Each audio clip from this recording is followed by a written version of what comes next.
In today's video, I'm going to teach you how to create a sticky navbar in Webflow.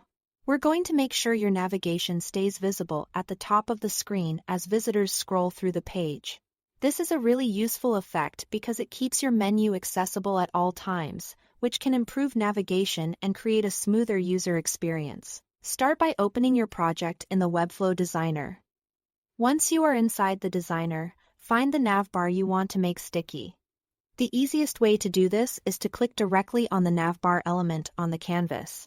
If it's difficult to select on the page, you can also locate it in the navigator panel on the left side. Using the navigator can be especially helpful if your layout has multiple overlapping elements or nested sections. After you've selected the navbar, go over to the right side of the screen and open the Style panel.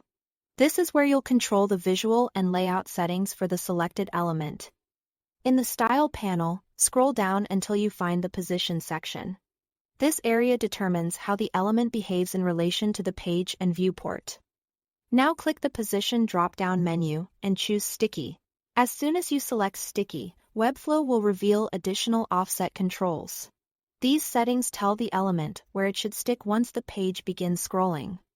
Set the top offset value to 0 pixels. This is an important detail because it tells the navbar to pin itself exactly to the top edge of the browser viewport.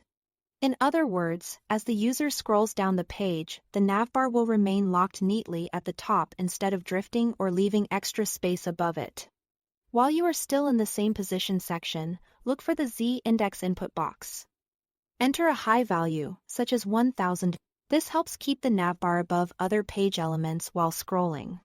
Without a high enough Z-index, things like section backgrounds, images, or content blocks might visually overlap the menu, which can make the navigation hard to use or even disappear behind other content. Once these settings are in place, your sticky navbar should work as expected. It will stay fixed at the top during scroll and remain visible above the rest of your page content.